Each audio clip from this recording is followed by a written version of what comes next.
Good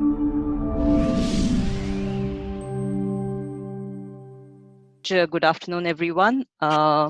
Patients Engage is about informing, engaging, and empowering patients and caregivers. And today's webinar topic is about childhood cancer and how the survivors, work beyond fear and stigma.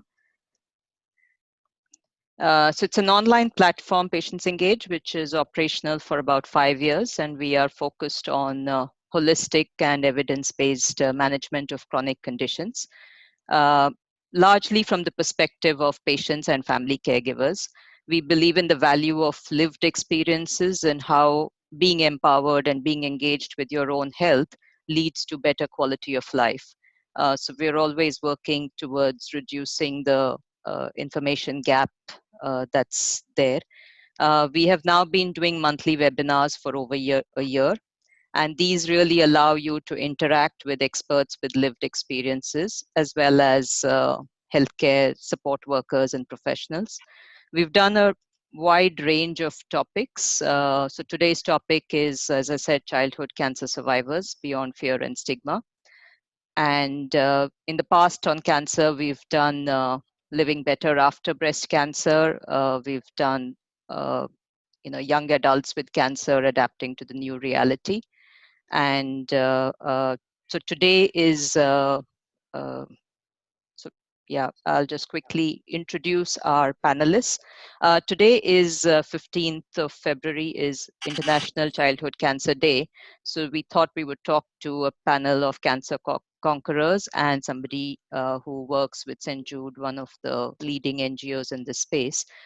The important thing to remember is childhood cancers actually are some of the most curable cancers, but it is important to get to a specialist early and continue with the treatment and complete the treatment. We also need to create a supportive environment to deal with issues of survivorship, and that's what we will really talk about. Before we jump into it and I bring in the panelists, let me quickly give a couple of guidance. So the information we are discussing here is, not to be taken as medical advice. It's based on the experience of our panelists. So please consult your doctors. And this session will be recorded and it will be uploaded on YouTube as well in a couple of weeks. If you're logged into Zoom, you can post your questions on the chat. If you're on Facebook, you can post them on the live feed. And you can follow us on any of our pages, and if you have an experience, you can write to us at editor@patientsengage.com. And we do put up recordings of our previous webinars on our YouTube channel as well, so you can follow us there. So jumping straight into introducing our panelists, we have Shekhar, who had Hodgkin's lymphoma at 6 years old. He's been cancer-free for over 25 years. And he will give a more detailed introduction in a short while. Nazia had osteosarcoma, and she's been cancer-free for almost 15 years now. Shamika, who's the head of development team at St. Jude India Childcare Centers, and she'll quickly introduce what St. Jude does. So over to you, Shamika. Good evening, everybody. This is Shamika. I have been associated with St. Jude India Childcare Centers for a few years now. And what St. Jude is, in a one line, it's a home away from home for every cancer patient who comes to a city like Mumbai or Delhi or Kolkata, metro cities basically, in the hope of defeating the disease. We provide home away from home, along with which we support patients with nutritional support, traveling, the transport, and counseling, and many more activities. St. Jude has been in existence since 2006, and over the period of 15 years, we've been able to provide shelter to almost above 4,000 children. And these are the patients who've come back for their follow-ups, and touch wood, we have a very less abandonment of percentage. Thank you. Great. So you've covered through all this. Okay. So coming back, I'll stop the screening sharing of the PowerPoint. We seem to have lost Nazia's video. But in the meantime, Shekhar, can you apne aap ko, acha, the one thing I do need to say is this webinar will be a mix of Hindi and English. If anybody would like anything to be explained in either language, please, write in a comment and we will do that. Shekhar, आप अपने बारे में थोड़ा बताइए और आपके शुरू के सिम्टम्स और आपका ट्रीटमेंट कैसे हुआ, अगर आप थोड़ा बता सकते हैं. जी, good evening everybody. My name is Shekhar Jha. Basically मैं बिहार से बिलोंग करता हूँ. 1992 में मुझे हॉटस्किन लिम्फोमा हुआ था. ये डिटेक्ट हुआ था जो मेरे होम टाउन दरभंगा में मेरा ट्रीटमेंट चल रहा था वहाँ पे. तो मेरे डॉक्टर ने मुझे रेफ़र किया मुंबई, और मुंबई में टाटा मेमोरियल हॉस्पिटल में आया. यहाँ पे मेरा ट्रीटमेंट हुआ. ट्रीटमेंट के बारे में तो ज़्यादा इन्फॉर्मेशन मुझे याद नहीं है कि क्या हुआ उस दौरान, क्योंकि उम्र बहुत छोटी थी. तो वहाँ पे 1 साल तकरीबन ट्रीटमेंट चला, और ट्रीटमेंट ख़त्म होने के बाद जब मैं अपने गाँव गया, तो थोड़े से बाल मेरे पीछे से गए हुए थे. तो कुछ दोस्त पूछ रहे थे कि ये स्टाइल है. तो बस ये एक छोटी-सी बात है जो घटनाएँ हुई थी मेरे साथ वो ट्रीटमेंट के दौरान का, ये मुझे याद है. उसके बाद फिर मैंने स्टडी कंप्लीट की. मैंने बीकॉम किया, एमकॉम किया, फिर मुंबई आया. मुंबई में Ugam childhood cancer survivors support group है जिसके साथ मैं जुड़ा, जो इंडियन कैंसर सोसाइटी का एक हिस्सा है. और टाटा मेमोरियल हॉस्पिटल में after completion of therapy clinic, जो एसीटी क्लिनिक है, वहाँ पे एवरी ट्यूसडे एंड थर्सडे उगम के रिप्रेजेंटेटिव वहाँ पे जाते हैं, सर्वाइवर्स से मिलते हैं जो फॉलोअप के लिए आए रहते हैं. इसी दौरान मैं भी उनसे मिला था और मुझे सौभाग्य मिला उगम से ज्वाइन होने का. तो मैं उसके साथ ज्वाइन हुआ, और फिर 1 साल के बाद मुझे ऑफ़र किया गया कि आप उगम एडमिनिस्ट्रेटर के लिए आप आ सकते हैं. फुल टाइम जॉब ऑफ़र किया मुझे, और मुझे ये चीज़ बहुत अच्छा लगा कि मैं इस बीमारी से ठीक हो चुका हूँ, और मेरे जैसे बहुत सारे लोग हैं जिनको मैं प्रेरणा बन सकता हूँ उनके लिए, और उनको सही मार्गदर्शन दे सकता हूँ, उनके साथ मिल सकता हूँ. तो ये सब जर्नी थी मेरी. 7 साल में एज़ एम्प्लॉयी मैं जुड़ा रहा उगम के साथ. फिलहाल मैं टाटा ट्रस्ट के साथ फुल टाइम एम्प्लॉयी हूँ, लेकिन एज़ वॉलंटियर मैं उगम के साथ अभी भी जुड़ा हुआ हूँ. Thank you. और नाजिया, आप अपना संक्षिप्त में बताइए अपना शुरू का कैसे हुआ डायग्नोसिस, और क्या सिम्टम्स थे और कैसे ट्रीटमेंट हुआ. जी, मेरा नाम नाजिया है. मैं भी बिहार से बिलोंग्स करती हूँ, और currently I am doing BEd. और जब मैं 9 इयर्स की थी और क्लास 6 में थी, तो सबसे पहले पैर में पेन होना शुरू हुआ था, और फिर डायग्नोज हुआ कैंसर है. और वो मुंबई टाटा मेमोरियल हॉस्पिटल में जब आई तो पता चला कि ऑस्टियोसार्कोमा है. अभी 15 इयर्स हो चुके हैं, और अभी फिलहाल तो कैंसर फ्री हैं और अच्छा कर रहे हैं अपने life. Good. Thank you. Shamika, what are the top few issues that children face after treatment? So I would like to bucket these issues into 3 categories. One, first being the physical, second being emotional, psychological, and third being the social. Right. As Shekhar ji was mentioning, कि थोड़े से बाल चले गए थे. So there comes your physical aspect, and also Nazia is an example of an amputee. So जब amputation आता है, or wherever there is a physical change in the physical appearance, that may or may not lead to depression or anxiety. Unfortunately, we do not have professional counselors back in villages or schools or anywhere in the government system where children can go and get these issues resolved, or they can be addressed in the niche of a time. Psychological could also be that psychological leads to social. So a family in St. Jude's, a family stays for about 6 to 8 months, and a cancer treatment of cancer lasts for about 2.5 years on an average. While the family stays separately with the child, or even if a family is undergoing treatment in the city, there is you child unwillingly becomes your priority. Rivalry comes into a play. Right. And yeah, so I would like to discuss this in two levels. In cities, it may not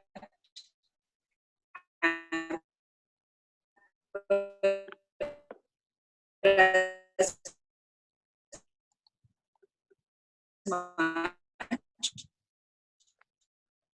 because the still remains a B. Most of the siblings are either they live by themselves or are under somebody else's care. And as I said, that the treatment lasts for 2.5 years. Every 3 months, this family is supposed to travel back to their treatment centers, during which it is an emotional and economical burden on the family and also on the patient and the siblings. So I think a patient undergoes these three issues on these three levels. Right. Right. Okay. Um, so,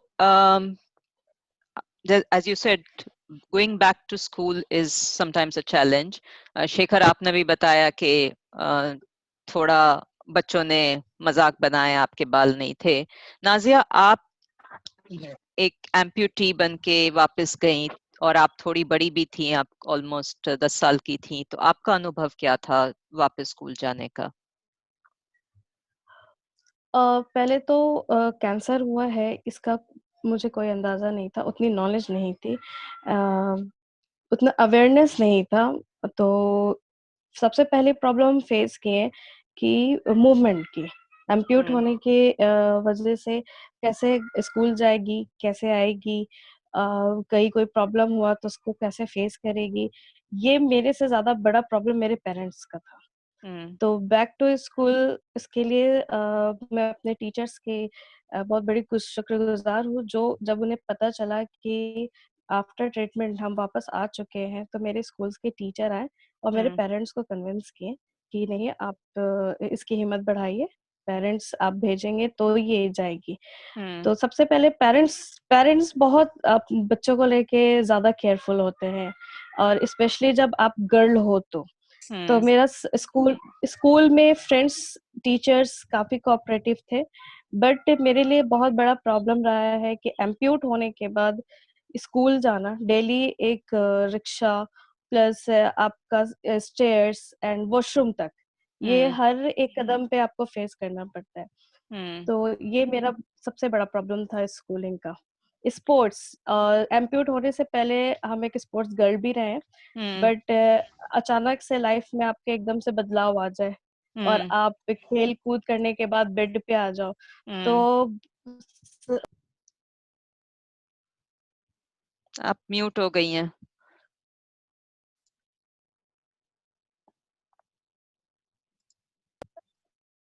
hello, हाँ, आवाज आ अब रही? आप, हाँ, अब आ रही है। हाँ, अब आ रही है। तो सबसे बड़ा प्रॉब्लम वो होता है।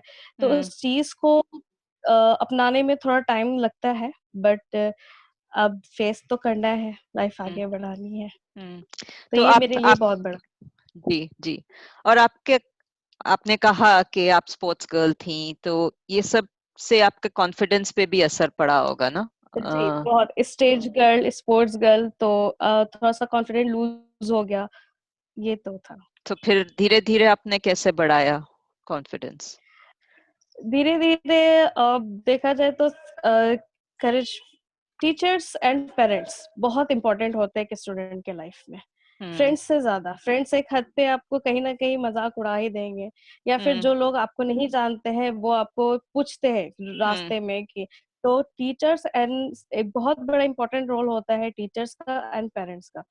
तो मेरे कॉन्फिडेंट इंक्रीज़ करने में मेरी टीचर थी और मेरे फादर। जी, जी।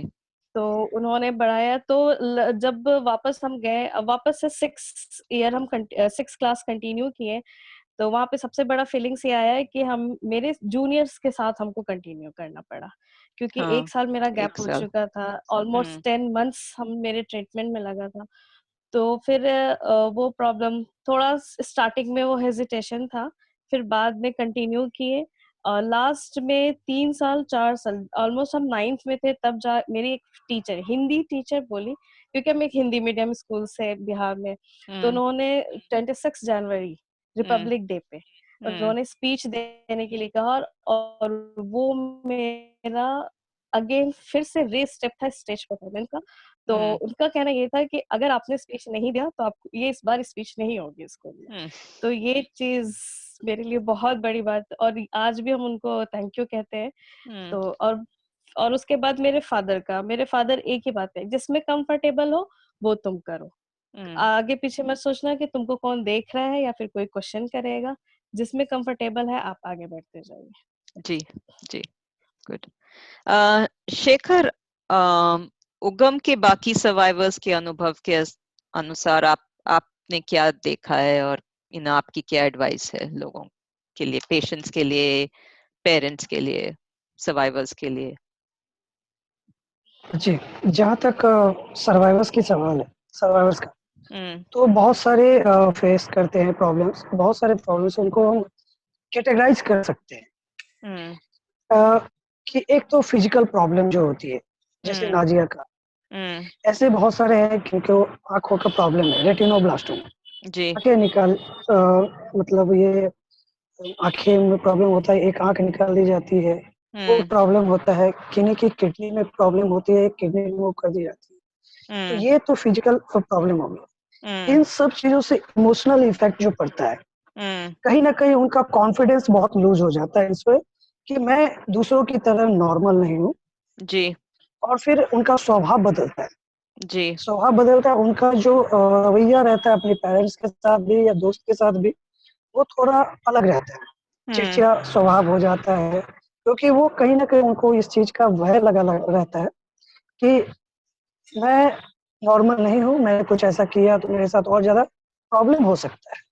तो ये एक समस्या रहती है। ये फिजिकल प्रॉब्लम की वजह से इमोशनली भी प्रॉब्लम होते हैं। साथ में कंसंट्रेशन प्रॉब्लम रहती है। अगर स्टडी के दौरान ऐसा किया हुआ है, तो कई सारे उसमें ऐसे भी देखे गए हैं कि उन्हें पढ़ाई में दिक्कत होती है, कंसंट्रेट नहीं कर पाते, या फिर उनकी याददाश्त थोड़ी कम हो जाती है। ये सब एक कारण हो सकता है डिप्रेशन का। तो फिर और सबसे बड़ा प्रॉब्लम तो ये होता है कि वो फेस करना नहीं चाहते। जी, इस कॉन्फिडेंस की जो कमी रहती है, इसकी वजह से सामने फेस करना नहीं चाहते। जी, और इस चीजों को मैं ये कहना चाहता हूँ सर्वाइवर्स को, और मैं हमेशा कहते रहता हूँ कि एक्सेप्टेंस जो होती है, सबसे पहले तो एक्सेप्ट करना जरूरी होता है। जो हो गया वो हुआ, अब उसको चेंज नहीं कर सकते। लेकिन जो आगे है उसके लिए हम कॉन्फिडेंटली आगे बढ़ सकते हैं। जो हमारा स्ट्रांग पॉइंट है उसको साथ में लेके हम उस क्षेत्र में आगे बढ़ सकते हैं। जी, जी, तो ये हम बताते हैं। फिर हमारा जो सपोर्ट ग्रुप है उगम, हम उनकी मंथली मीटिंग में उनको आने के लिए आमंत्रित करते हैं। फिर जी, हमारी जो रेगुलर एक्टिविटीज होती रहती है उसमें पार्टिसिपेट करने के लिए, तो पार्टिसिपेशन भी बहुत होते हैं। जी, उसमें भी कैटेगराइज है कि स्पोर्ट्स में पार्टिसिपेशन है, फिर स्टेज का पार्टिसिपेशन है। टैलेंट अलग अलग हो सकते हैं। हाँ जी, अगर किन्हीं को सिंगिंग का टैलेंट है, तो हम उन्हें सिंगिंग के लिए स्टेज पे जो हमारा प्रोग्राम रहता है उसमें परफॉर्मेंस के लिए हम उनको आमंत्रित करते हैं। तो ये सब कॉन्फिडेंस उनको इस तरीके से आता है। जी, जी। जी। और Shamika, I mean, we've had some examples of what schools can do to support, and what society can do. Nazia's examples are very good. Do you have any thoughts, or based on your experience, what else schools could be doing, and what are the issues that you have observed working with St. Jude's? So we've actually seen both kind of schools, supportive and non-supportive across the board, being it government sector or being it private or semi-private. What we lack in general is the willingness to accept the child back into the school. I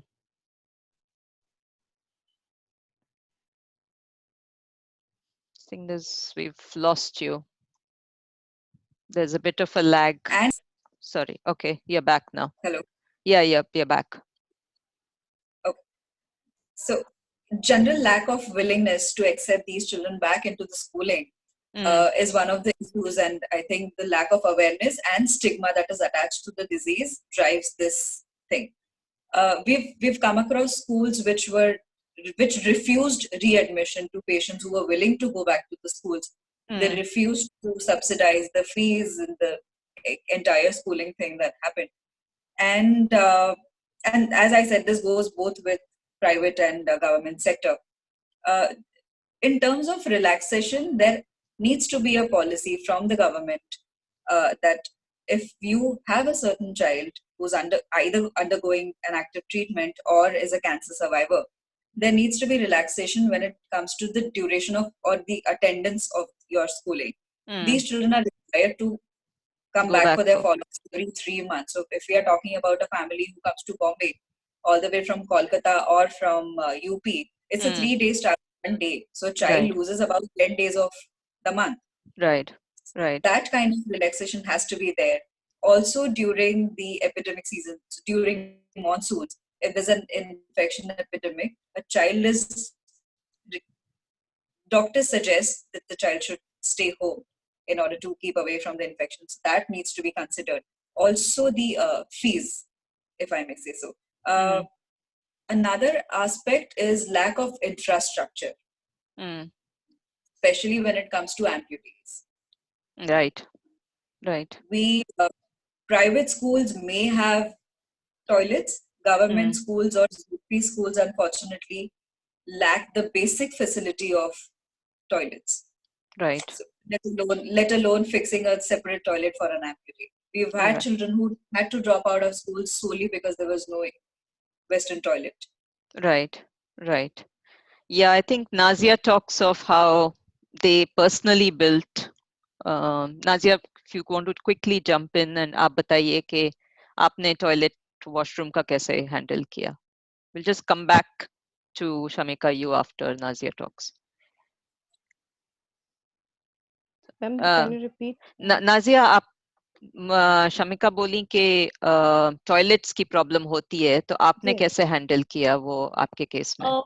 toilets ma'am, journey, सफर करना train में, किसी के घर जाना as a guest, stay करना, अपने घर में, मेरे घर में खुद नहीं था वेस्टर्न टॉयलेट, तो सबसे पहले कंस्ट्रक्शन मेरे घर में मेरे ट्रीटमेंट के बाद अगर कुछ हुआ कि मेरे फैसिलिटीज के लिए क्या करना चाहिए, स्टेयर्स भी नहीं, पहले वो वॉशरूम ही था, तो वॉशरूम, फिर उसके वजह से कभी ऐसा स्कूल में भी नहीं है, स्कूल में भी वेस्टर्न टॉयलेट नहीं था, तो लेकिन मेरे वहाँ पे प्रिंसिपल उन्होंने अलाउ किया था कि आप जो मार्केट से मिलता है प्लास्टिक का एज अ चेयर टाइप का कमोड, वो आप रखवा सकते हैं. हाँ, एक चीज थी कि उसमें अदर स्टूडेंट को जाना अलाउ नहीं था. दूसरी चीज ये प्रॉब्लम है कि हम स्टार्टिंग 2005, 6, 7 स्टार्टिंग ईयर में जब फॉलोअप के लिए मुंबई जाते थे हम, तो बिहार से लेके मुंबई पहुंचना 2 डेज लग जाता था. 2 डेज 2 नाइट का सफर हो जाता है वो, तो उसके लिए भी एक अलग सा वो लगेज था जिसको हैंडल करना. और दूसरी चीज ये है कि बहुत कम हम जाना शुरू कर दिए जहाँ स्टेइंग की बात आ जाती कि आपको वहाँ पे रुकना है, तो वो बेहतर समझते थे कि अपने घर में ही हम लोग. वॉशरूम बहुत बड़ा मैटर करता है एम्प्यूट को स्पेशली खासकर. जी. और वैसे भी कैंसर सर्वाइवर हो या कैंसर पेशेंट भी हो तो उनको क्लीननेस हाइजीन का भी प्रॉब्लम्स स्टार्टिंग डेज में, तो इन्फेक्शन का रिस्क रहता है. जी. Okay, sorry, Shamika, you can continue. I just thought it was a good point, time to bring her in. Sure. So, I think as a policy, a school administration should adopt this.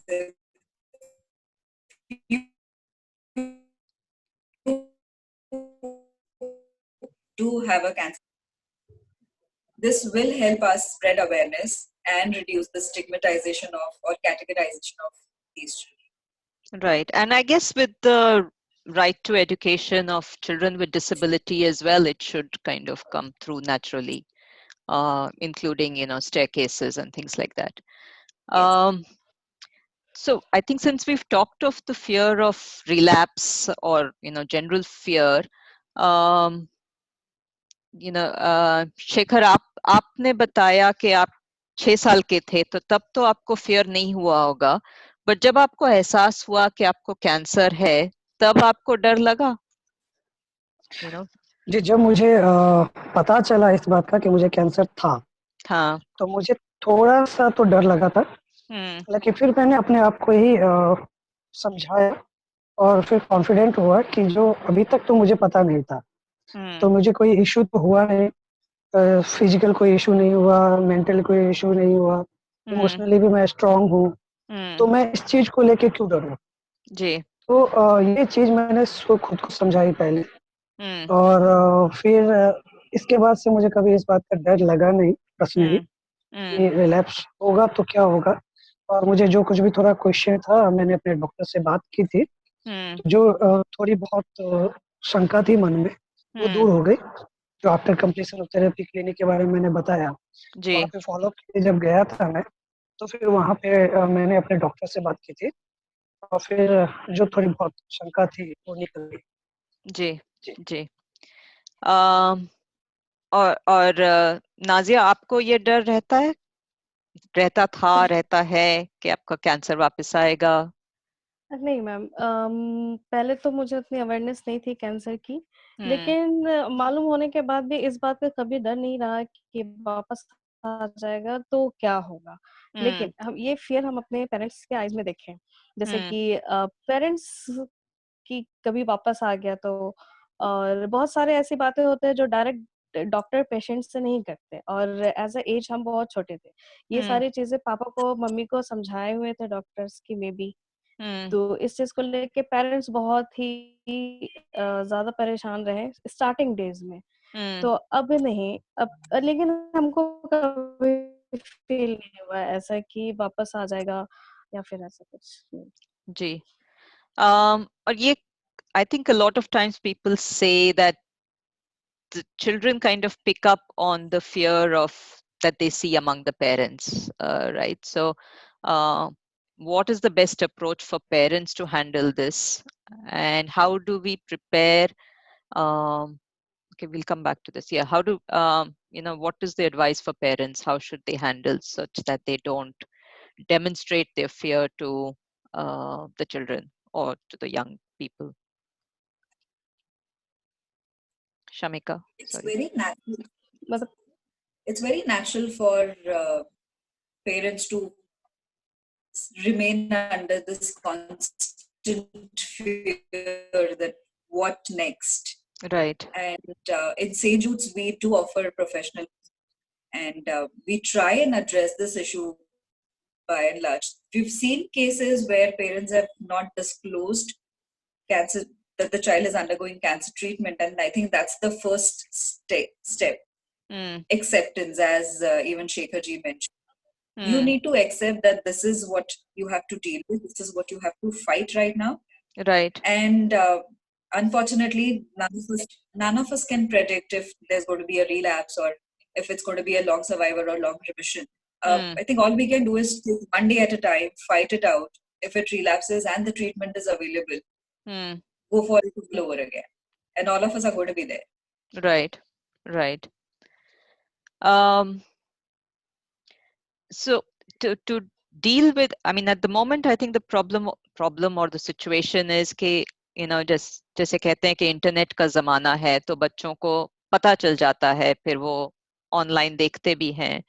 Um, so Shekhar, in your experience, have you had, cases where people got, or children or young adults got really shocked when they found out, and what was their reaction? A couple of examples if you can share.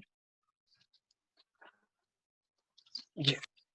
अ, जहाँ तक मेरे treatment का सवाल है, उस time कोई internet वगैरह तो था नहीं जी. कि उस वक़्त मैं और मेरे जैसे जो उस एज में ट्रीटमेंट ले रहे थे, उनके लिए ये चीज़ पता कर पाना बहुत ही मुश्किल था हम्म. और अवेयरनेस भी नहीं थी। हम्म. लेकिन आज बहुत सारी चीज़ों का जानकारी इंटरनेट के थ्रू मिल जाता है और हम्म. हर घर में स्मार्टफ़ोन रहता है। जी. ये एक बड़ा चीज़ है कि जो थोड़े बहुत पढ़ना जानते हैं पेशेंट, हम्म. कि उसकी हम्म. उम्र थोड़ी हो गई समझने लायक, वो सर्च कर लेते हैं अपने पूरे ट्रीटमेंट हिस्ट्री हम्म. कि क्या है, कौन-सा टेस्ट किस लिए किया जाता है, अभी जो डायग्नोसिस डिटेक्ट हुआ है, उसके क्या आगे ट्रीटमेंट है कि नहीं है। जी। तो ये सब चीजें पहले से इंफॉर्मेशन मिल जाती है, तो एक तरह से पेरेंट्स के जो बर्डन रहता है, एक टेंशन रहता है, तो मैंने अपने बच्चों से शेयर किया है कि नहीं किया है, वो का हद तक शायद कम हो जाता है और कुछ डॉक्टर्स के भी जो टेंशन रहते हैं वो कम हो जाते हैं। तो इन्फॉर्मेशन शेयर तो करते ही है, और इसके साथ-साथ एक जो डर है, वो डर भी स्प्रेड होता है। कई जी। बार ट्रीटमेंट के परसेंटेज सक्सेस रेट क्या है, कैसा है, वो उतने डिटेल्ड में नहीं रहते, और जी। जो अ डिटेल मिल जाते हैं ट्रीटमेंट अ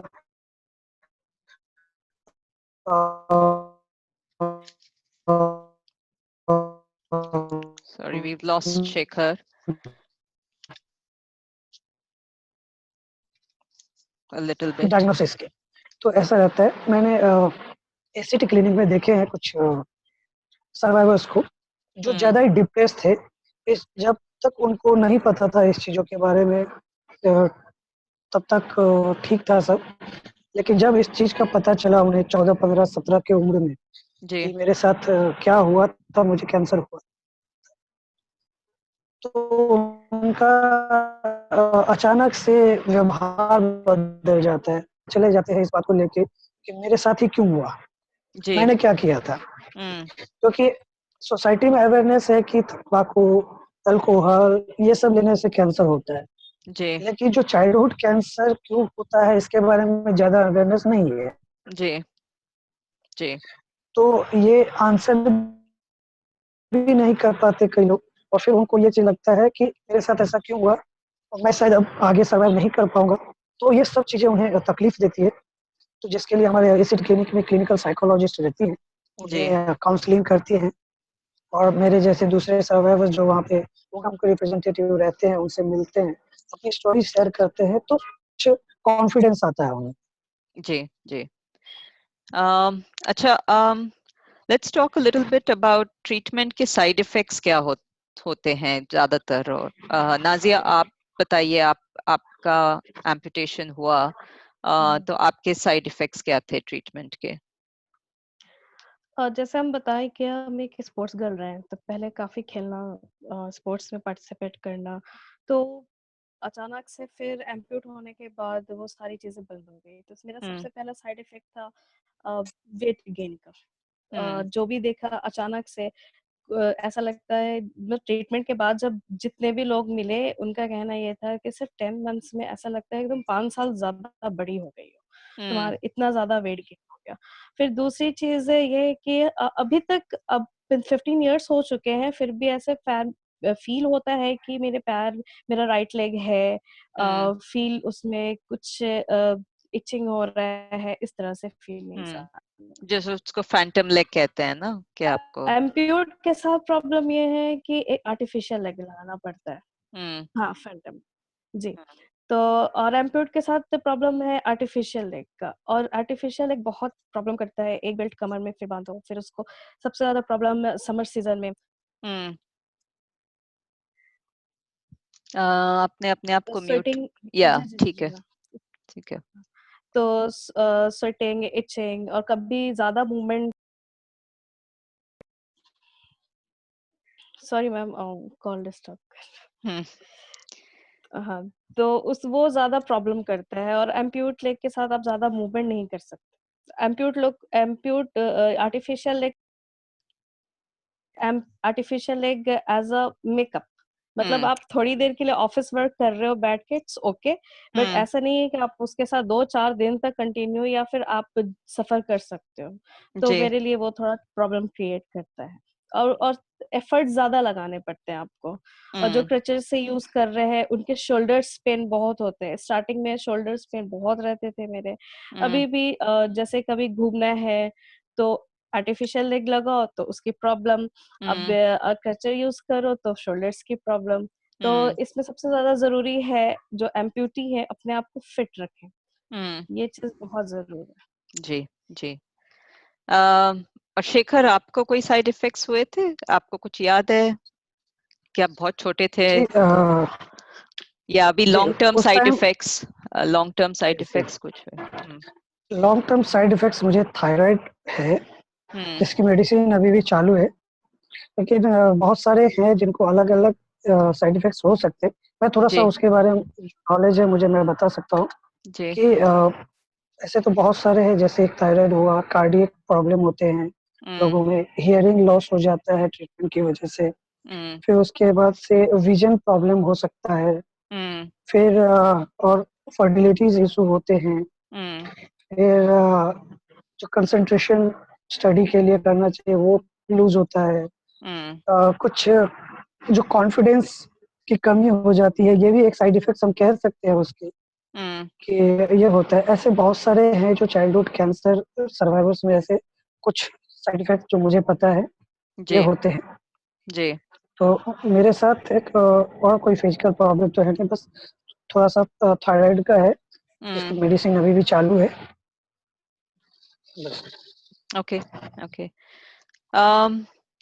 सो एक इशू जो सुनने में आया और देखने में आया है इज ट्रीटमेंट कंप्लायंस ना, लोग ट्रीटमेंट कंप्लीट नहीं करते, बीच में छोड़ देते हैं। उसके क्या कारण होते हैं? शेखर, आप पहले बोले, बताएंगे आपके हिसाब से। जी जी। इसमें भी कैटेगरी है। सबसे पहला तो है प्राथमिकता, प्रायोरिटी हम किसे देते हैं। हम्म जो ट्रीटमेंट लेते हैं, क्योंकि ट्रीटमेंट का कॉस्ट बहुत ही ज़्यादा होता है, हम्म और फाइनेंशियल अगर प्रॉब्लम है पूरा ट्रीटमेंट लेने में, तो वो एक प्रॉब्लम हो सकता है। दूसरा है कि जो सेकंड चाइल्ड है, थर्ड चाइल्ड है, जिनको छोड़ के आप शहर में आए हैं, मुंबई जैसे शहर या दिल्ली जैसे शहर में ट्रीटमेंट लेने के लिए, तो जी फैमिली रिस्पॉन्सिबिलिटी जो रहती है उस पे भी थोड़ा सा देना पड़ता है प्राथमिकता। फिर हम्म तीसरा रहता है चाइल्ड, गर्ल हम्म चाइल्ड है, बॉय चाइल्ड है, ये जी भी एक कारण रहता है कि कितना हम इसके लिए कर सकते हैं। अगर हम्म हमने पूरा खर्चा कर भी दिया, फाइनेंशियली हम स्ट्रांग नहीं भी है, फिर भी हम हम्म खर्चा कर रहे हैं, तो किसके लिए कर रहे हैं? जी अगर हमारे ऑलरेडी 3-4 बच्चे हैं, 3 बच्चे हैं, तो एक अगर गर्ल चाइल्ड है, तो थोड़ी हम्म प्रायोरिटी मुझे ऐसा लगता है कि कम हो जाती है। हम्म और वही अगर बॉय चाइल्ड रहता है, तो थोड़ी परसेंटेज कुछ मुझे लगता है कि वो प्रायोरिटी बढ़ जाती है। जी जी लेकिन टाटा मेमो सेंट जूड उन्हें एक अकोमोडेशन के लिए हेल्प करती है, न्यूट्रिशन हेल्प होता है, तो ये सब चीजें तो हेल्प होती है। फिर हम्म वहाँ पे उनकी आ जाती है फाइनेंशियल, ये फैमिली इशू, क्योंकि घर पे सास ससुर है, उन्हें भी देखना रहता है, हम्म और 1 साल 2 साल ट्रीटमेंट जब चलता है तब तक उन्हें रहना पड़ता है मुंबई में, तो वो उनके लिए बहुत डिफिकल्ट हो जाता है, जिसकी वजह से शायद ट्रीटमेंट छोड़ के चले जाते। पता कि ये ट्रीटमेंट सक्सेस होगा कि नहीं होगा, कुछ जो ओपीडी में बैठे लोग रहते हैं वो भी बता देते हैं कैसा हुआ वैसा हुआ, तो कंडीशन सबके अलग अलग रहते हैं। जी जो बॉडी के कंडीशन है, ट्रीटमेंट है, अलग अलग ट्रीटमेंट भी रहते हैं, तो वो चीज जानकारी नहीं मिल पाती है, और गलत जानकारी की वजह से भी ऐसा छोड़ देते हैं ट्रीटमेंट। कुछ लोग सजेस्ट करते हैं कि ये एलोपैथी छोड़ के आप आयुर्वेद में जाओ, कुछ लोग सजेस्ट करते हैं कि आप बाबा के पास जाओ। हम्म तो ये सब चीजें जो गलत इन्फॉर्मेशन उन्हें मिलती है, उसका भी एक कारण होता है कि बीच में लोग ट्रीटमेंट छोड़ देते हैं।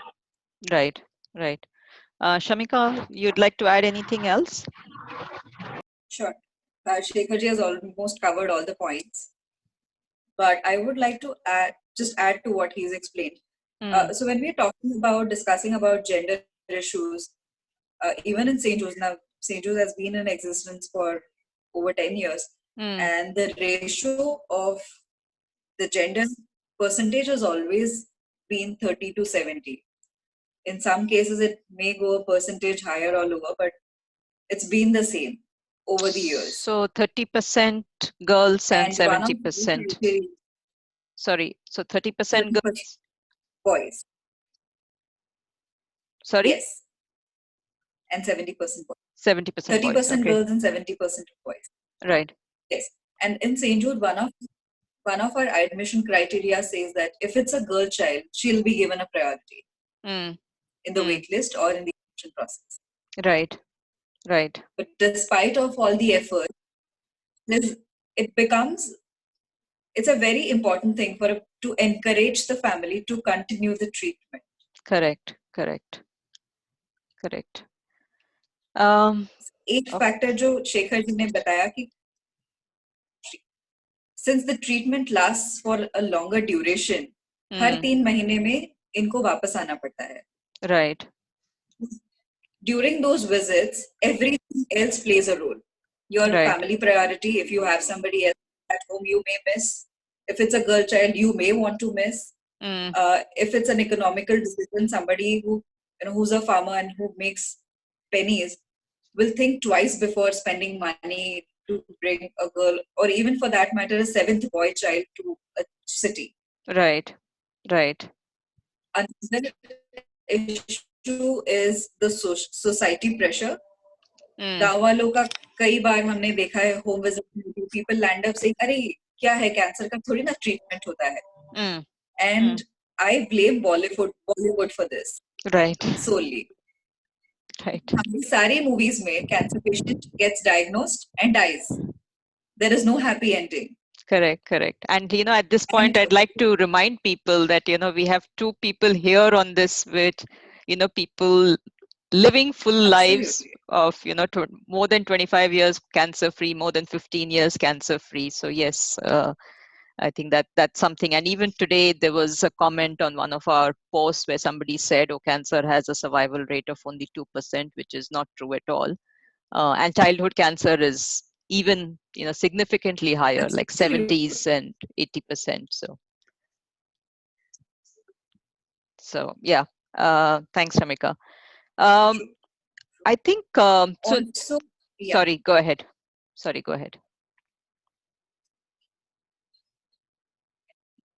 Yeah. Also, the fact that there are lack of supportive systems. You may have hospitals providing subsidized treatments like Tata Hospital does, but lack of supportive systems, as I keep saying, something like St. Jude, which says once a St. Jude child, always a St. Jude child. So once you're registered in St. Jude, you can come back as many times and over the periods of years that you require for your treatment to be completed. In fact, Right. Nazia is 5 children and we are so proud of her. We have, over the years, we have been able to cater to only 35% of Tata Memorial's patients. Right. So you may want to see these in home away from home systems or subsidized rental options or dorms which are clean, hygienic, and provide certain services. Right. And that may reduce the economical burden on the family. Family may be motivated to come back to the city and complete the treatment. Correct. And you've gone beyond and you've gone beyond Mumbai, right? Now you have support systems in multiple cities, and there are hospitals now in many more cities as well. So we don't have to come all the way to Mumbai as well. True. Okay. True. Okay.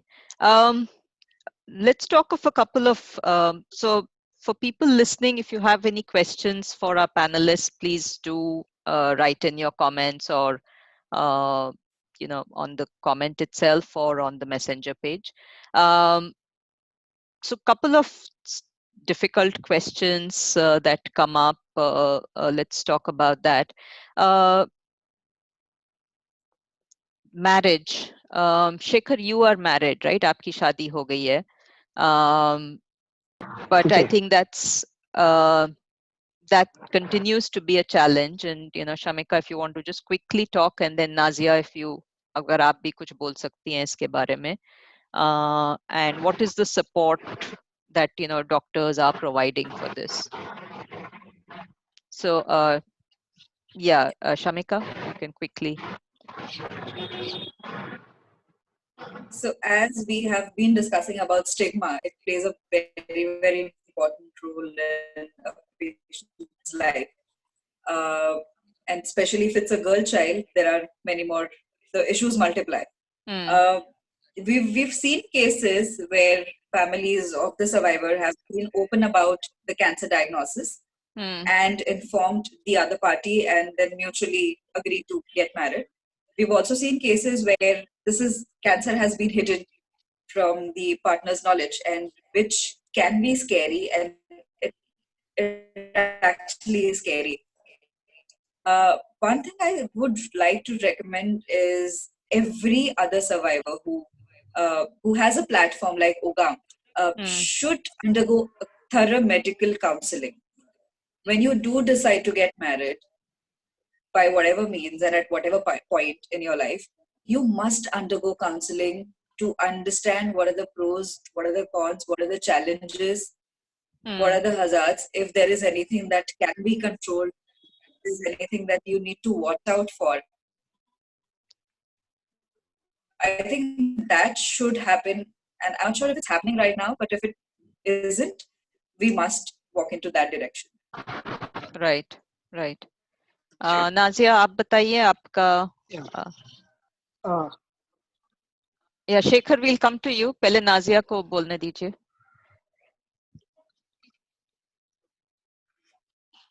About marriage, हाँ. मेरे साथ problem एक cancer survivor होने के साथ साथ amputee का है. तो एज अ पहले कैंसर सर्वाइवर देखे तो अगर शायद मेरा एम्प्यूट नहीं होता तो सामने से कोई क्वेश्चन नहीं करता मुझसे. मे बी जब तक जैसे हो सकता है कि जैसे अभी तो शादी के लिस्ट वाली जो घर में सिबलिंग्स हैं उनके लिस्ट से तो स्किप करके रखे हैं. ऐसा कुछ नहीं है कि मेरी शादी के बारे में बहुत लोग बातें करते हैं. ये नहीं, सबसे पहले ये बोला जाता है पहले तुम अपने पैरों पे खड़े हो जाओ. ये सारी चीजें हम बचपन से मतलब 15 इयर्स से हम ये सुनते आ रहे हैं. जब हम 6 में थे तब भी यही सुनते थे और अभी भी यही सुनते हैं कि पहले आपको अपने पैर पे खड़े होना है, आप अपने लिए पहले कुछ करिए फिर. तो अगर एम्प्यूट को हटा के रखे तो इतना एक्सपीरियंस नहीं है मेरे पास अभी इस चीज का कि अगर तब कैसा होता लाइफ मेरा पता नहीं चलता या फिर छुपाना चाहिए. हम ये नहीं कहेंगे कि छुपाना चाहिए, वो ज्यादा अच्छा है कि आपके जो भी होने वाले पार्टनर है या फिर फैमिली है आप उनको जरूर एक्सप्लेन करें. इन माय केस एम्प्यूट होने के साथ साथ कैंसर सर्वाइवर, सबसे पहला क्वेश्चन होता है कि आपको है क्या प्रॉब्लम. क्योंकि बहुत लोगों को देख के पता नहीं चलता है कि मेरा एम्प्यूट लेग है, एज अ पोलियो है या फिर एक्सीडेंटल है, ऐसे मतलब लोग बातें करते हैं. और दूसरी चीज, अच्छा एम्प्यूट है तो फिर ये हुआ कैसे. तो ये दो क्वेश्चंस बहुत सब पहले तो ये चीज फील नहीं होता था बट अब लोगों को लगता है अच्छा आपको कैंसर था, आपने फिर कैसे किया. तो ये सारी क्वेश्चंस अब जानने के बाद आ जाती है. तो फिर भी अभी तो मैरिज का सोचा नहीं ना मेरे पेरेंट्स ने ना हमने, बट अगर इन फ्यूचर अगर ऐसा होता है तो ज्यादा अच्छा होगा कि हम अपने बारे में अपने past life related to cancer और जो अभी है वो बताना समझेंगे. हाँ, एक क्वेश्चन मेरे मन में आई थी जब मेरा बायो क्लासेस चलता था तो स्पेशली क्वेश्चन था कि सर क्या ये जेनेटिकली भी आगे जनरेशन टू जनरेशन होता है. तो यस, उनका मेरे टीचर का कहना था. तो ये क्वेश्चंस मेरे दिमाग में हमेशा रहता है कि अगर ऐसा है तो फिर अगर लोगों को अवेयरनेस है इस चीज के बारे में तो थोड़ा मुश्किल हो सकता है पार्टनर ढूंढने में. जी. शेखर, आप कुछ कहना चाहते थे? मैं नाजिया की बातों से सहमत हूँ कि छुपाना तो बिल्कुल नहीं चाहिए. मैं एक चीज और सजेस्ट करना चाहता हूँ कि अगर आपको सामने से कोई पूछ नहीं रहा है क्योंकि आपको फिजिकली फिट है, दिखते है, सही है, तो अगर सामने से होने वाले पार्टनर आपको पूछ नहीं रहे हैं फिर भी आपको अपनी तरफ से ये चीज बताना जरूरी है. क्योंकि होने वाले पार्टनर को ही सही आपको वो चीज इंफॉर्मेशन जरूर देनी है ताकि आगे का फ्यूचर सही रहे. क्योंकि गलत फहमी कभी भी आ सकती है इन चीजों को. और ये कैंसर चीज ऐसी है कि ये छुपने वाली है नहीं.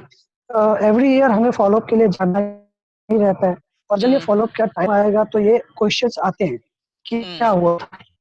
और उस वक्त एक छोटी सी बात जो पहले कर सकते थे वो बाद में बड़ा इशू बन जाता है. ऐसे बहुत सारे ऑप्शन मतलब हमारे पास उदाहरण भी है, मैं नाम नहीं लेना चाहता लेकिन ऐसे है कि जिनके साथ ऐसा हुआ है. और सबसे बड़ी बात, आप अपने पार्टनर को पहले सबसे पहले समझाएं और फिर अगर आप नहीं समझा पा रहे हैं उन्हें ये चीज जरूर बताएं कि आप मेरे साथ चलिए, मेरे डॉक्टर से बात कीजिए और आपके मन में जो भी क्वेश्चन रहेंगे आप सीधे मेरे डॉक्टर से बात कीजिए ताकि उन्हें इस चीज की सही जानकारी मिल सके. तो ये मैं सजेस्ट करना चाहूंगा जो भी सर्वाइवर्स हैं जो सोच रहे हैं कि मुझे शादी कर लेना जी चाहिए उनके हाँ, and I think also Nazia की जो बात है, सॉरी शेखर आपका ऑडियो सोच रहे जा हैं रहा कि है। उनकी शादी करा देने के चांसेस हाँ, बहुत ज्यादा बढ़ जाते हैं। Okay okay, and I think also Nazia सारे कैंसर्स जेनेटिक हेरिडिटरी नहीं होते हैं, तो आई थिंक वो भी आप, मैं तो कहूंगी कि आप डॉक्टर से बात करिए, खाली बायो टीचर की बात से नहीं, क्योंकि वो तो जेनेरिक नहीं, बताएंगे ना, तो जी, जी। इट इज बेटर कि आप डॉक्टर से बात करिए उस पे भी। um, और आई मैम, थिंक, हाँ एक्सक्यूज मी मैम, बोलिए। वन थिंग, जैसे we about have breast another, cancer के बारे में सुना है। बोलिए। ब्रेस्ट कैंसर हम्म वो जैसे जेनेटिकली वो होता है, जैसे अगर मदर को है तो मे बी बेटी से उनकी हम्म ग्रैंडसन ग्रैंड डॉटर में, तो ये सारी चीजें मतलब कि है, तो मेरा तो ऑस्टियोसार्कोमा है, बट हम्म समटाइम्स ये चीज ऐसा लगता है कि अगर है तो कभी कभी आता है कि हो सकता है कि इससे दूसरी चीजें हो जाए, इस हम्म कैंसर की वजह से दूसरी मतलब दूसरा भी हो सकता है, जस्ट लाइक ब्लड कैंसर हो गए, ये सारी चीजें।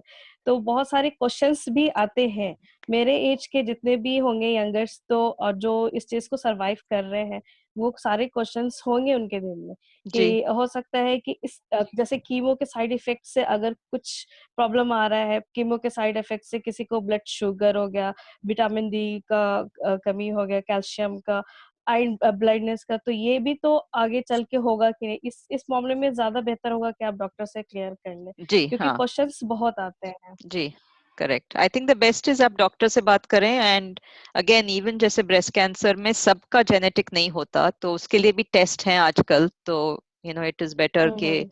टेस्ट करे जा सकते हैं, वो भी डॉक्टर आपको बताएगा कि क्या करना है क्या नहीं करना। सॉरी शेखर, आप कुछ कह रहे थे। जी, मैं इसमें कुछ ऐड करना चाहता हूँ हम्म कि ये बहुत सारी चीज़ें जो है सोशल मीडिया में गलत मैसेज भी जाता है, हम्म बहुत सारी चीज़ों का। मैम आपने सही कहा कि ये सारे जेनेटिक नहीं होते, हम्म कुछ चीज़ें जेनेटिक होती है लेकिन हर किसी में भी नहीं होता है ऐसे। जी तो ये सबसे ज़्यादा अगर कुछ भी चीज़ हम समझते हैं या हमारे मन में उस चीज़ के लिए एक बातें रह गई है, हम्म ऐसा हो सकता है कि ऑस्टियोसार्कोमा की वजह से हो सकता है कि कैंसर ब्लड में हो सकता है या फिर उसकी वजह से कोई और भी हो सकता है। तो ये सब चीज़ें डॉक्टर से क्लियर कर लेनी चाहिए एक बार, हम्म ताकि नहीं ये छोटी-छोटी बातें होती है जी और ये हमें डिप्रेस करती है आगे जाके। और हम्म कुछ भी अगर हमें प्रॉब्लम होता है, थोड़ा-सा बुखार भी आता है, तो हम्म हम लिंक करते हैं उस चीज़ से, हम्म तो जिससे और प्रॉब्लम हमारा बढ़ जाता है। हम्म और कैंसर एक बात ही ऐसी है सोसाइटीज़ को सीधे डेथ से जोड़ जोड़ देते हैं, हम्म जो कि ऐसा नहीं है। हम्म तो मैं यही सजेस्ट करना चाहूँगा कि कुछ भी अगर आपके पास मन में क्वेश्चन्स आते हैं, तो जी आप सीधे अपने डॉक्टर से बात करें हम्म और वहाँ पे क्लियर कर लें। जी जी। जी। Um, and I think the next question really is about uh, job interviews and opportunities, and also I'd like to understand about the disability certificate as well, if that's a possibility. तो आप लोग उगम में क्या बोलते हैं लोगों को, job interviews में लोगों को बताना चाहिए नहीं बताना चाहिए, केस पे डिपेंड करता है। शेखर, आपका क्या, आपकी क्या राय है जी। इसमें, और नाजिया आपसे भी मैं पूछूंगी आपका एक्सपीरियंस क्या था। जी, हम सजेस्ट करते हैं अपने जो गम मेंबर्स हैं या फिर अन्य सर्वाइवर्स हैं, हम्म उन्हें हम यही सजेस्ट करते हैं कि अगर आपको कोई भी फिजिकल प्रॉब्लम है या कोई आपको ऐसा प्रॉब्लम लग रहा है ट्रीटमेंट की वजह से कि आप हैंडल नहीं कर सकते, स्ट्रेस हैंडल नहीं कर सकते, ट्रैवल नहीं कर सकते या फिर आप बहुत ज़्यादा देर तक बैठ के काम नहीं कर सकते, हम्म अगर ये इश्यू आपके साथ है, हम्म तो मुझे लगता है आपको इंटरव्यू के टाइम पे ही ये चीज़ शेयर करनी चाहिए, ताकि आपका आगे का जो स्ट्रेस है, वर्क स्ट्रेस है, वो हम्म थोड़ा-सा कम रहे और आपके जो सीनियर्स हैं आपको उस हिसाब से आपको काम दे सकें। तो ये जी चीज़ें मैं बताना चाहूँगा कि पहले अगर कुछ भी प्रॉब्लम है अगर, तो आपको ज़रूर इस बात का शेयर करना चाहिए अपने इंटरव्यू के टाइम पे। और अगर कोई प्रॉब्लम नहीं है, आप स्ट्रेस शेयर कर सकते हैं, आप ट्रैवल कर सकते हैं, कोई फिजिकल इशू नहीं है, कोई और भी इशू नहीं है, तो नहीं भी शेयर करेंगे तो मुझे नहीं लगता कि इससे कोई प्रॉब्लम हो सकता है। जी। नाजिया, आपको, क्योंकि आप एम्प्यूटी भी हैं और आर्टिफिशियल लेग भी यूज करती हैं, आपको अपने जॉब में या इंटर्नशिप वगैरह में कुछ इश्यूज हुए थे? हाँ जी मैम।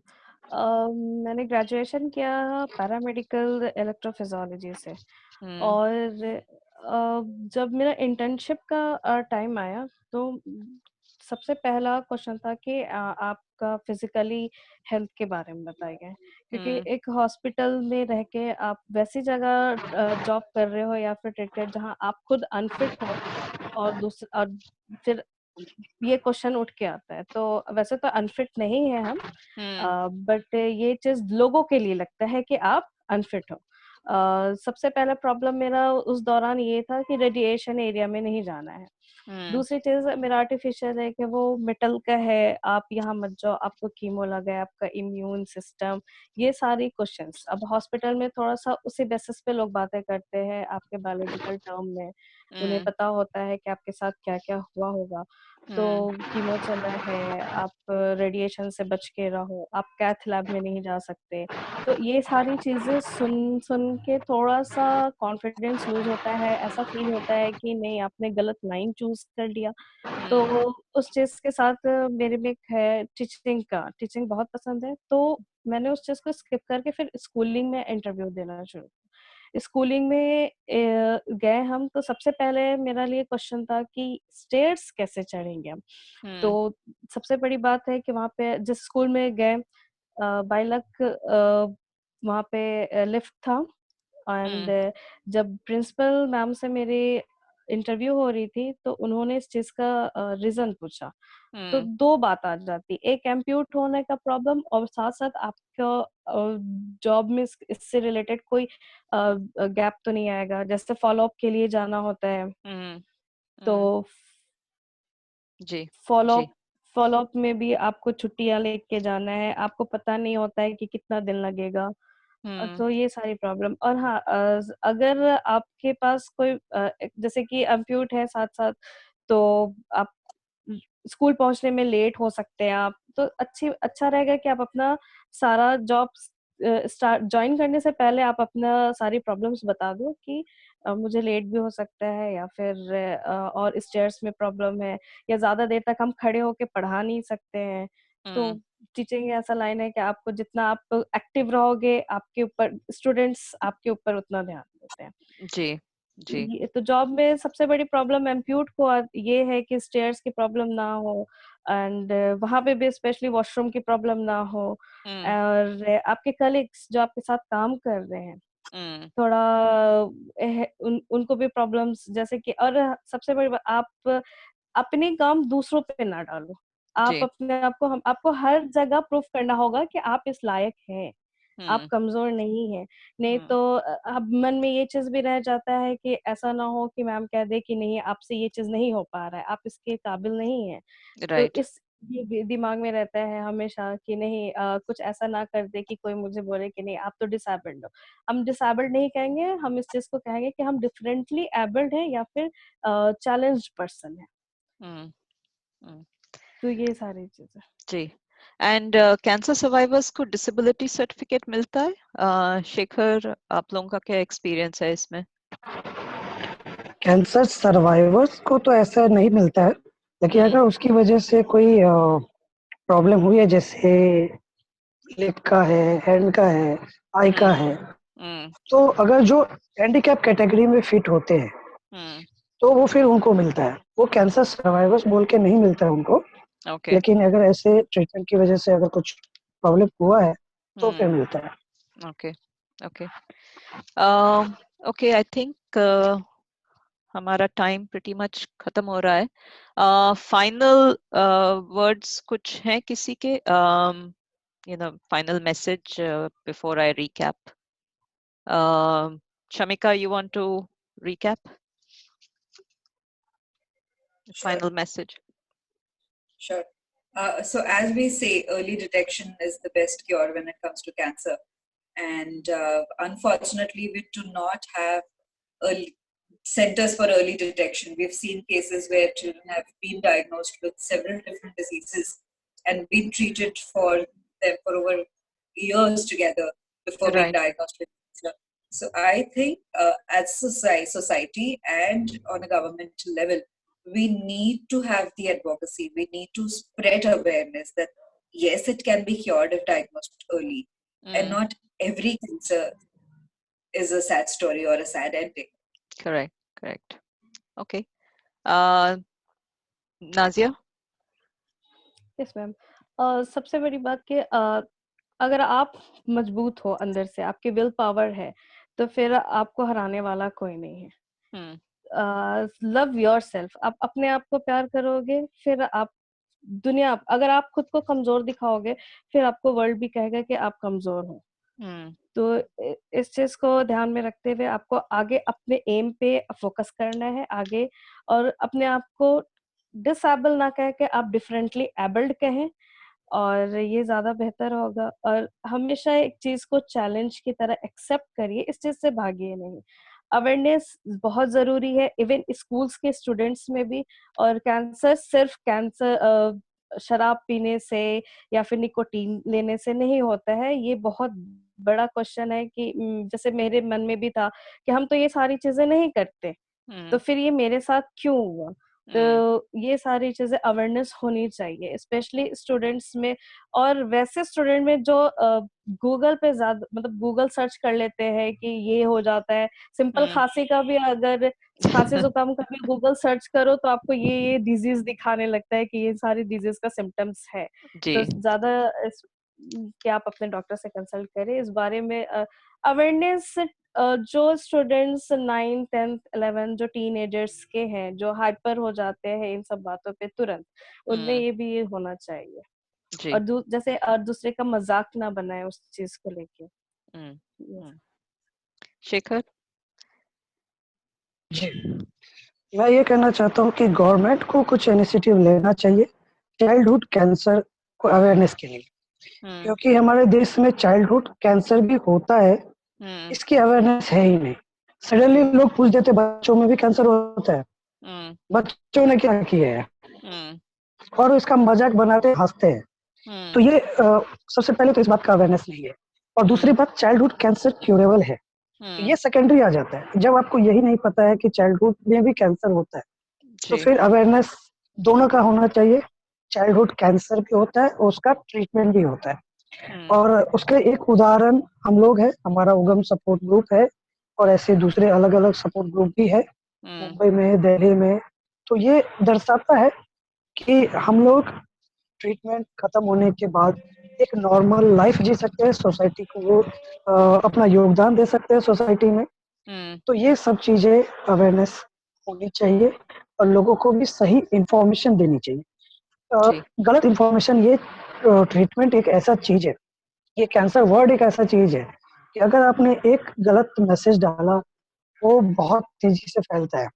और Hmm. गलत इंफॉर्मेशन कभी नहीं जाना चाहिए। जिनके Hmm. पास भी अगर सही इंफॉर्मेशन है, तो ही आप सोशल मीडिया पे शेयर कीजिए, अपने Hmm. दोस्तों के साथ शेयर कीजिए। अगर नहीं है तो सबसे पहले इंफॉर्मेशन लीजिए और फिर वो बात को शेयर कीजिए। जी। Right. Right. Okay. Thank you, everyone.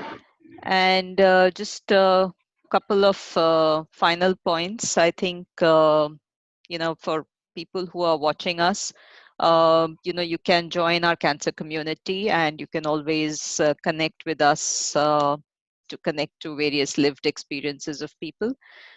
If you have an experience, you can share. But again, to me, the key points of today's webinar was that, the the cure rates for cancer are very good. So seek uh, the referrals to get to the right treatment quickly, and also do not stop treatment. There are options available to support you through that process. It's not easy always, but do not stop treatment because it is curable.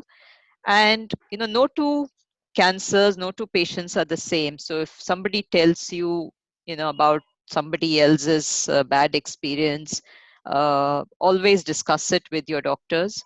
And I think to society, we need to accept that people with cancer can live and have good quality of life after that. They can be part of society, an integral part of society.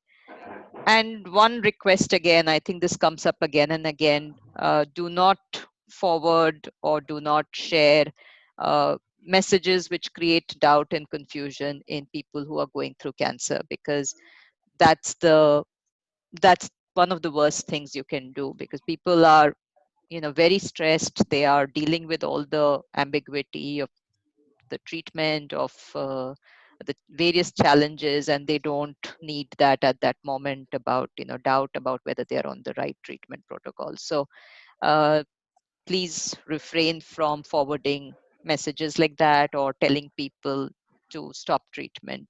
Yes, and again, if you want to help, one other thing you can do is always share information, share this webinar. I think we've got a great, it's been very informative. It's been very educational to hear Shekhar, Nazia, and Shamika speak.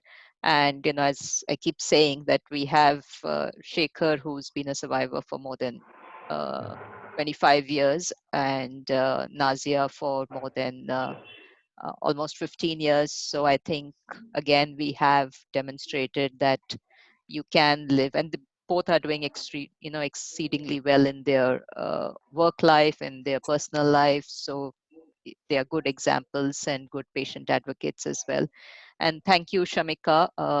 Think St. Jude has been doing a great job, and hopefully we have more and more support for every child who needs support in this country. Thank you, everyone.